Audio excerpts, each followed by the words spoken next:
अरे लाइट चली गई क्या? ओ बाबू भैया, हेलो, इधर आओ। लाइट नहीं गई है, अपना हेडलाइट लगाओ बराबर से। क्या बात है? So good. बाबू भैया, उधर देखो, कपिल शर्मा।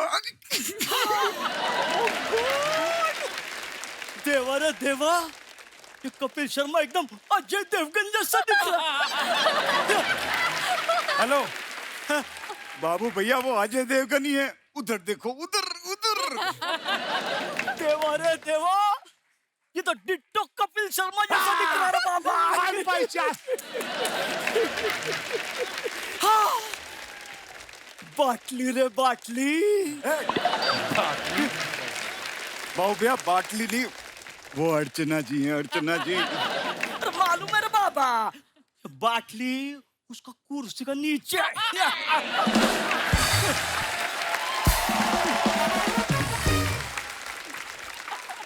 दोस्तों, मैं आप सबको बताना चाहता हूँ, एक समय होता था जब इस कुर्सी के नीचे शेर्स होते थे, लेकिन अब इस कुर्सी के नीचे चीयर्स होता है। चीयर्स।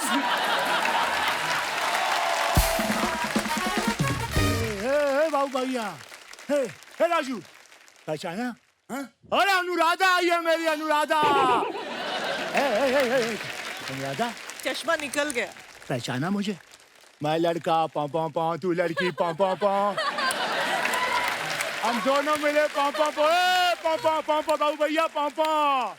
ये राजू, ये मूली का पराठा मैं खाया था, ये इतना पो पो काय को कर रहा है?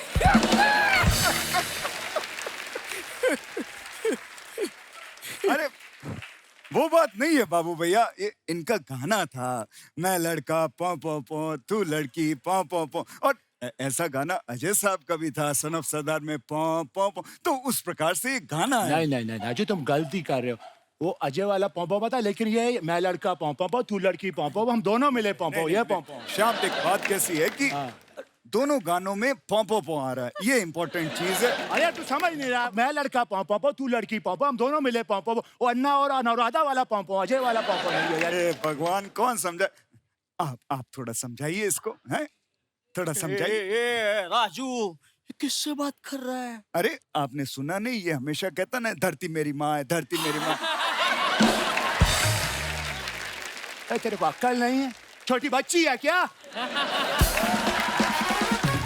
गलत बात है बाबू भैया, इस बार से लीजिए राजू से, मैंने पिछले महीने दोनों किराए निकालो, किराए निकालो। किराए की बिल्कुल चिंता मत कीजिए, मेरे पास में एक स्कीम है, 25 दिन में पैसा डबल हो जाता है। मैं आप लोगों के पैसे डबल करवा देता हूँ, चिंता मत करो। बाबू भैया, इसकी बातों में मत आना, ये आपको वो बना देगा। वो क्या? वो वही जो मौका मिलने पर एक आदमी दूसरे आदमी को बना देता है। हाँ। या राजू, तू मेरे को वो बना रहा है? हाँ, वो बनाऊंगा, क्योंकि यही तो राजू का स्टाइल है।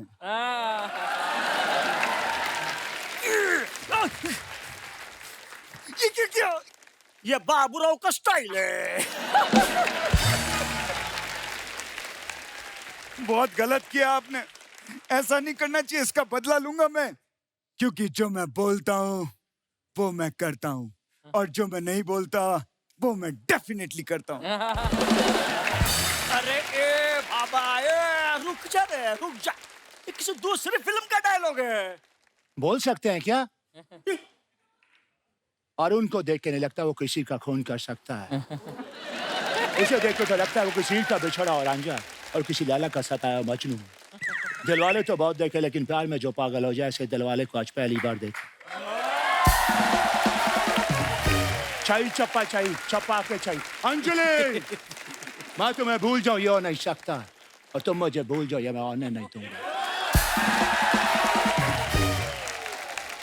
दूसरे पिक्चर का डायलॉग काय को बोल रहा है? हेरा फेरी के बारे में बोल। सॉरी। चल, कोई नहीं बोल रहा, मैं बोलता है।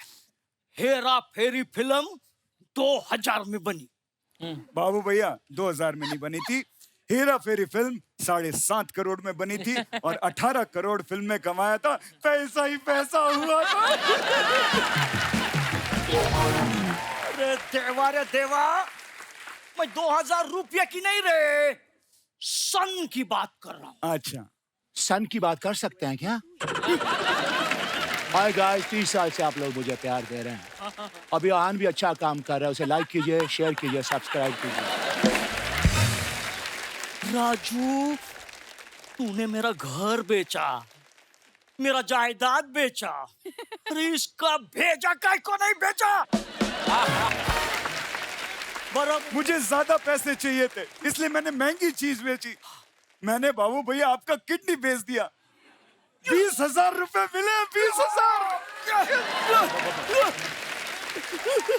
तो क्या मैं क्या हो- मैं बगैर किडनी का है? 50 रुपए काटो ओवर एक्टिंग का। अबे किडनी यहाँ नहीं होता, पहली बात। और दूसरी चीज, टेंशन करने की जरूरत नहीं है, मैंने एक यंग कुत्ते का किडनी लगवा दिया है।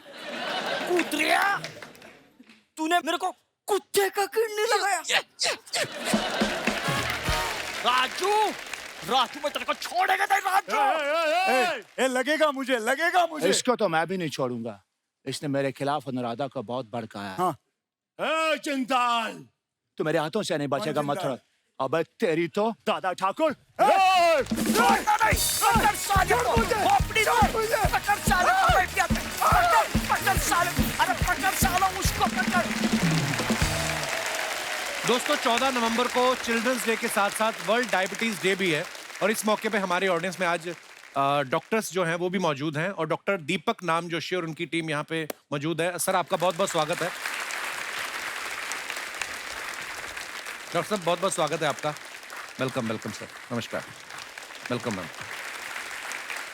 और सर ये आज हमारा ये मकसद था कि आपके जरिए हमारे दर्शकों को ये पता चले कि बहुत सारे लोगों के मन में कुछ भ्रम भी हैं डायबिटीज को लेके। मैं चाहता हूं कि आप हमारे दर्शकों को कुछ बताएं डायबिटीज के बारे में, क्योंकि जैसे मेरी मम्मी है, इनको जितना मीठा मना किया जाता है, फिर मुझे कभी कभी बोलती है मैंने एक ही लड्डू खाया, फिर मैं जाके देखता हूँ ये दो को जोड़ के एक बनाती हैं। मैंने एक चीज सुनी है, कहते हैं कि जो शुगर है वो मीठे से होती नहीं है, लेकिन अगर जब शुगर हो जाता है उसके बाद आप मीठा अवॉइड करना चाहिए। तो ये सच्ची बात है सर? यस, एकदम परफेक्ट बात है। तो फिर होती कैसे है सर शुगर? तो एक बेसिक सिंपल शब्दों में समझाने जाऊं तो हमारे शरीर में एक पैनक्रियास करके ऑर्गन रहता है जिसका काम रहता है एक हार्मोन बनाना, इंसुलिन, जो शुगर कंट्रोल करता है शरीर में। अच्छा जी। तो काफी लोगों को ये पैनक्रियास की बीमारी हो जाती है जिसके वजह से इंसुलिन चाहिए उतना नहीं बनता है। और सेकेंड रीजन रहता है मोटापे की वजह से, कि जहाँ इंसुलिन ठीक से बनते रहता है पर इंसुलिन जाके असर करता है आपके पेट के मसल्स के ऊपर, तो वहाँ पेट का मसल्स चर्बी से भरा हुआ रहता है तो इंसुलिन एक्शन नहीं कर सकता है और शुगर बढ़ जाती है। ये दो बेसिक कारण है जिसके वजह से लोगों को डायबिटीज होता है। तो कहने का मतलब एक्सरसाइज मस्ट है, जरूर करें, यस, जितनी भी करें अपनी समर्थता के अनुसार। आपके शो पे कहे तो आज जो आपके स्टार्स है जी। उसमें से एक स्टार डेफिनेटली कह सकता हूँ कि जिनको डायबिटीज नहीं है। किनको? आप गेस कर सकते हैं? कौन? मैं नहीं गेस कर सकता। तब्बू जी, कैसे? उन्होंने चीनी कम की है। ओ वाह, क्या बात है डॉक्टर साहब। क्या मैं डॉक्टर बन सकता हूँ सर? क्योंकि हमारा काम तो आप करना शुरू कर दिया आपने। कपिल जी, इस पे से मुझे याद आया कि जब ये शो पे आने वाला था तो मुझे ध्यान में आया कि मैंने 9 साल स्पेशलिस्ट डॉक्टर बनने की पढ़ाई की, अच्छा जी। 25 साल प्रैक्टिस की, अच्छा जी। खाली इस दिन के लिए ताकि मैं कपिल शर्मा शो में आऊं। अरे सर वाह डॉक्टर साहब।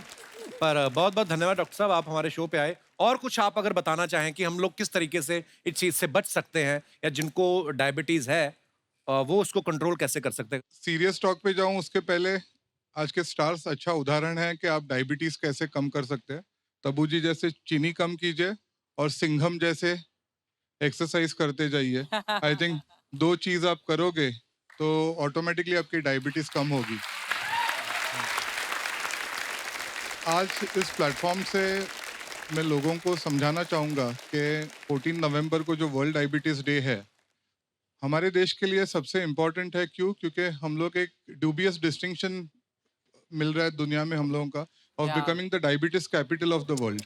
तो ये प्लेटफॉर्म थ्रू हम लोग लोगों तक पहुंचना चाहेंगे कि ये एक लाइफस्टाइल बीमारी है, बहुत खतरनाक नहीं है अगर आप टाइम पे खुद को टेस्ट करें, डिटेक्ट करें और ओबेसिटी का ध्यान रखें। कॉमनेस्ट रीजन अपने कंट्री में है कि मोटापा, लैक ऑफ एक्सरसाइज, तो ये दोनों बातें स्क्रीन पे ही गेम्स नहीं खेला करे, जो आजकल बढ़ते जा रहा है। जंक फूड कम करे, इंडियन फूड सबसे साइंटिफिक है।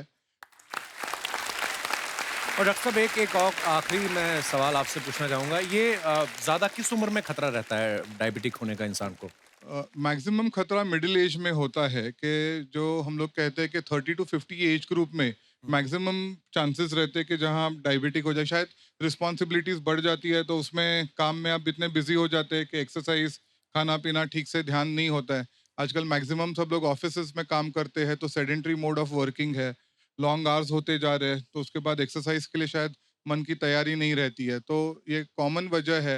And obviously the influence of western food, fast food बढ़ते जा रहा है, तो फास्ट फूड के इसमें फास्ट बीमारियां आ रही है, तो fast food is the fast way of falling sick. Kapil ji, जी आपके साथ एक स्लोगन लेते हैं देश के लिए जी। कि India stay active, India stay active, stay fit stay fit and beat diabetes. And beat diabetes. शुक्रिया डॉक्टर साहब, आपने अपना समय निकाला और इतनी महत्वपूर्ण जानकारी दी। बहुत बहुत धन्यवाद डॉक्टर साहब। थैंक यू मैम, शुक्रिया। थैंक यू सर जी, शुक्रिया। दोस्तों, आप सबको पता है दृश्यम में विजय सालगांवकर, जो कि अजय सर उसका किरदार निभा रहे हैं, कितनी सफाई से ये पूरी प्लानिंग करते हैं, झूठ बोलते हैं और बच निकलते हैं। अब बचते हैं कि फंसते हैं, ये दृश्यम 2 में पता चलेगा। आप में से मैं जानना चाहता हूं कि आप में से कोई लोग हैं जिन्होंने बड़ी प्लानिंग करके झूठ बोला हो और शरेआम पकड़े गए हो? जी जी जी भाई साहब, दो हाथ हिला रहे हैं। क्या हाल है सर? आप बोट पे आ रहे हो तो इतनी जी। हेलो एवरीवन, मेरा नाम आशीष है और एक्चुअली आज झूठ के ऊपर टॉपिक चला है, तो मैं कुछ आपसे शेयर करना चाहता हूँ। जी। बेसिकली क्या, मैं बहुत झूठ बोलता हूँ ऑफिस में भी, और आपको पता है छुट्टी लेना कितना मुश्किल होता है बॉस से, तो जी। बार बार छोटे छोटे झूठ हमें बोलने पड़ते हैं। तो आज आप जॉब से कैसे आए हैं? आप वही मैं बताने जा रहा हूँ। झूठ बोल के। झूठ बोल के, मतलब मेरा झूठ बोल के आए हैं आज? नहीं, बेसिकली आप सुनिए जरा मैं क्या कहना चाह रहा हूँ। आप कह रहे थे छुट्टी नहीं मिलती, मैंने कहा अगर तो आज झूठ बोल के आए हैं फिर आप छुट्टी समझो। नहीं सर, आप अभी वो देख लेंगे आपके बॉस। कल क्या हुआ, जैसे मेरे को कंफर्म हुआ कि मुझे यहाँ पर आना है करके। अच्छा तो मैं आपका बहुत बड़ा फैन हूँ सर। शुक्रिया सर। तो मुझे था कि मुझे अब जाना ही जाना है जैसे मर्जी करके, और मैं ऑलरेडी इतना बदनाम हूँ छुट्टी लेने के चक्कर में बॉस के पास सामने। मैं बहुत झूठ बोल चुका हूँ बॉस के सामने। मुझे कभी कुछ झूठ बोल के मैं छुट्टी लेता हूँ। अच्छा जी। तो अभी सिचुएशन ये थी कि मुझे छुट्टी लेना कैसे, बॉस ऑलरेडी मेरे से बहुत परेशान है सर। तो आपको निकाल क्यों नहीं देते वो? आई मीन सर वो उनके मन में प्लानिंग चल रही है सर। अच्छा लेकिन हुआ क्या, मेरे मन में जब आया कि मुझे जाना ही जाना है कपिल शर्मा के शो में, तो मैं बॉस के पास गया, लेकिन अचानक से क्या हुआ, मेरा माइंडसेट चेंज हो गया। अच्छा मैंने बोला झूठ बोल के नहीं यार, मैं सच बोल के छुट्टी लेता हूँ। बहुत अच्छी बात। तो मैंने उनको क्लियरली बोला कि सर मुझे कपिल शर्मा के शो में जाना है, अच्छा और जी। प्लीज मुझे छुट्टी दे दीजिए। अब सर देखिए उसका इम्पैक्ट क्या हुआ। क्या हुआ? मेरे बॉस आज मेरे साथ आ गए वापस। तो उनको भी बहुत स्वागत है आपका। वो भी आपके बहुत बड़े फैन है सर। शुक्रिया, तो शुक्रिया। Now he is with me. तो झूठ बोल के तो नहीं, मुझे सच बोल के थोड़ा सा बेनिफिट मिला सर। शुक्रिया सर आपकी मोहब्बत के लिए, और आप Thank you. जितना प्यार करते हैं Thank you, मैं विश्वास के साथ कह सकता हूं कि आपकी कंपनी बहुत अच्छा ही कर रही है, thank you sir, thank you. क्योंकि चॉइसेस पे डिपेंड है ना। आपकी चॉइस ही बड़ी अच्छी है। हाँ भाई बॉस, तो नमस्कार कपिल सर। आप दोनों साथ में आए हो, फैमिली के साथ नहीं आए? नहीं, मेरी वाइफ भी है। ये आपकी वाइफ है? मेरी वाइफ है ये। आपकी है? तो बीच में ये क्यों बैठे हुए हैं? बॉस तो आए गए, अपनी वाइफ को साथ लेके आए सर। अच्छा जी, बहुत बहुत स्वागत है बॉस की बीवी। तो जी। एक्चुअली मेरा नाम विकास है, मैं हरियाणा करनाल से हूँ। अच्छा जी। तो बहुत बहुत ये स्वागत है। मेरे पास आए, मुझे जाना है कपिल शर्मा शो में जाना है, तो मैंने बोला छुट्टी तब मिलेगी अगर मेरे को लेके जाएगा साथ में। क्या बात है सर? तो अब इसने सच बोल दिया, इसके सच के चक्कर में मुझे झूठ बोलना पड़ा उसको। आपने अपने बॉस से झूठ बोल दिया? मैं झूठ बोल के आया, अब आपकी नौकरी ना निकल जाएगी। चलिए, बहुत अच्छा लगा सर आप हमारे शो पे आए, धन्यवाद। Thank you sir, thank you. और कोई हमारे दोस्त अपने विचार प्रकट करना चाहते हो? जी मैडम। हाय, मिस यूनिवर्स जीती अभी है। Hello. Hello sir. Hi. Hello sir ma'am. Hello everyone. मेरा नाम निशा शर्मा है, मैं ग्वालियर से आई हूँ। मैं Hello, बेटी निशा। बचाओ बेटी पढ़ाओ की ब्रांड एम्बेसडर हूँ एमपी गवर्नमेंट से। Wow, welcome. सर मैंने भी झूठ बोला है, और थोड़ा लंबे टाइम तक बोला है, कि जैसे कि आपका नेम कपिल शर्मा है, मेरा नेम निशा शर्मा है, तो मैंने सबको बोला कि आप मेरे कजन ब्रदर हो। भाई बनाया आपको भाई। आप कुछ और भी बोल सकती थी हाँ, बॉयफ्रेंड कि ये मेरा कजन बॉयफ्रेंड है, आई मीन भाई, मेरे मुंह पे भाई लिखा हुआ है। तब्बू जी आप ही मुझे सही बताएंगे। मुझसे पूछो। कपिल भाई नो नहीं बिल्कुल नहीं लिखा। देखा, बेटी बचाओ बेटी पढ़ाओ और बेटे का कुछ नहीं। हमारे लिए भी कुछ अच्छा बोल दो। ऐसे क्यों बोला निशा आपने? हाँ, आपके नाम के साथ भी नहीं जाता है। देखो ना, कपिल भाई नहीं जाता। Not at all. No no. नहीं, मुझे आप काफी इनोसेंट लगते हो इसलिए फेस से।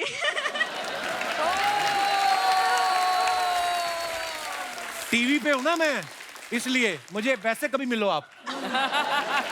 ऐसा मैं इनोसेंट नहीं, मैं I am a good person. मिलके क्या करूंगी मैं, अब तो आपने शादी कर ली। उसके बाद आपकी शादी हुई तो सबको लगा कि मैं आपकी शादी में जाने वाली हूँ। तो आ जाती। सभी ने मुझे तो सभी ने मुझे बोला कि अच्छा कपिल की शादी में नहीं जा रही। मैंने नहीं, वो मेरी तबीयत ठीक नहीं थी और ऐसा। तो सब समझ गए कि मैंने वो झूठ बोला, तो ये भी लाइफ का झूठ। आप आ जाती मेरी शादी में। बड़े ऐसे लोग आए थे जिनको नहीं बुलाया था। इनकी बात सुन लो आप। इनको हमने फोन किया, मैं कहा पाजी आप आ रहे हो ना मेरी शादी पे? कहते यार मैं ना अभी तो बाहर जा रहा हूँ, नेक्स्ट टाइम आता हूँ। Next time. देखो आप। एंड सर मैं अजय सर के लिए कुछ बोलना चाहूँगी। मैं लगभग 15 सालों से कोशिश कर रही हूँ आपसे मिलने के लिए, बिकॉज मेरी मम्मा के सारे ड्रीम्स मैंने कंप्लीट किए हैं ऑलमोस्ट। बट उनका एक ड्रीम है कि मैं उन्हें आपसे मिलवाऊँ। वो पूरे टाइम अज्जू अज्जू करती रहती है। एंड वो जब भी सुबह के टाइम स्माइल करते हुए निकलती है तो हम समझ जाते हैं कि मम्मी ने कोई अज्जू का सपना देखा है। एंड एक बार उनको हाय उषा जी कह दीजिएगा। हाय उषा जी, नमस्ते, थैंक यू सो मच। अगली बार आप आए तो जरूर मिलिएगा। और कोई हमारे मित्र बंधु? जी भाई साहब, क्या बोलना चाहते हैं और क्यों बोलना चाहते हैं? क्या प्रॉब्लम है आपकी? जी। Hi everyone, I'm Anmol from Toronto. Kapil, I love you. Everyone loves your show in oh Toronto. Wow, क्या बोला आपने? अच्छा अभी हिंदी में आ जाता हूँ, हिंदी में आ जाता हूँ. नहीं नहीं, let's talk in English bro. You're looking very sexy today, bro. I like your outfit. Now see one more pose if you want me to see as a sexy. अच्छा ऐसे कैसे कि कोई तेरी तारीफ इंग्लिश में करता है तो समझ में आ जाती है, वरना इंग्लिश समझ में अपने नहीं काम आती। की बात मैं समझता हूँ भाई साहब। Yes, what you were saying? How are you doing today? I'm good, bro. Yeah? Where are you from? Toronto. Hamilton, जिधर आपका शो हुआ था. टोरंटो। Toronto. Oh, आ nice. नहीं पाया शो में. Oh, you couldn't इधर come. Huh? No, I couldn't. Oh, So I came here. very nice. तो Toronto में आप, मेरा शो हुआ वहां पे आए नहीं आप, इतनी दूर से भी आप आए हो। नहीं तो मेरे को इधर आना था ना, लाइव देखना था आपको. आज शुक्रिया, वहां पे भी मैं लाइव ही आया था। क्या नाम ब्रदर आपका? अनमोल. अनमोल, बहुत बहुत स्वागत है आपका। Thank you. क्या आपका तजर्बा, क्या बताना चाहते हैं तो आप? मेरी स्टोरी ऐसी है, 2 साल पहले मैं और मेरे दोस्त एक ही लड़की को पसंद करते थे. उसको पता था कि वो मेरी अच्छी फ्रेंड है और हमारी बातचीत चल रही थी. तो मैंने उसको झूठ बोला कि वो सिंगल है, तो वो फ्लर्ट करने लग गया उसके साथ. तो जब वो फ्लर्ट करता था, लड़की मुझे स्क्रीनशॉट भेजती थी कि मैं उसको क्या बोलूं, और यहाँ से वो मुझे स्क्रीनशॉट भेजता था कि मैं रिप्लाई क्या करूं. तो ये अच्छा। चला 3 महीने. मुझे मजा बहुत आया. ठीक है. मुझे मजा आया। मुझे बहुत आया क्योंकि इस 3 महीने में मैं उसके क्लोज हो गया था लड़की के. अच्छा। और वो बेचारा ट्राई करता रहा. फिर? कभी मैं फंसा ऐसे, हम कैफे में पढ़ रहे थे दोनों साथ में, वो अंदर आ गया पढ़ाई करने. अभी मैं बोल भी नहीं सकता, दोस्त है. तो मैंने ऐसे बोला आज ही मिलिए, इधर ही बैठी थी तो मैं इससे बात कर रहा था. तो 2 दिन बाद फोन आया, भाई तूने पहला क्यों नहीं बोला, तू उससे बात कर रहा था, तू तो धोखेबाज है, तेरे साथ टिकेगी नहीं. वैसे ही हुआ, 2 महीने बाद चल गई. तो दोनों आपकी दोस्ती है भी? आपकी नहीं, दोस्ती नहीं, नहीं, वो किधर दोस्ती है, भी मैं टूट गई किधर. हाँ. और वो आपकी फ्रेंड भी हाँ। चली गई। तो फिर एक लड़की के पीछे हैप्पी 2 मत चिल्ड्रंस भागो. Day, happy children's day. कोई बात नहीं, मैं आपको बताऊं, खुश रहो, सिंगल रहो। Single life is the best. हाँ हाँ, खुश रहो, टोरंटो रहो, जहां भी रहना है रहो, खुश रहो बस। इधर देखो। Single single single life. देखो आप। Thank you Anmol for coming, thanks brother.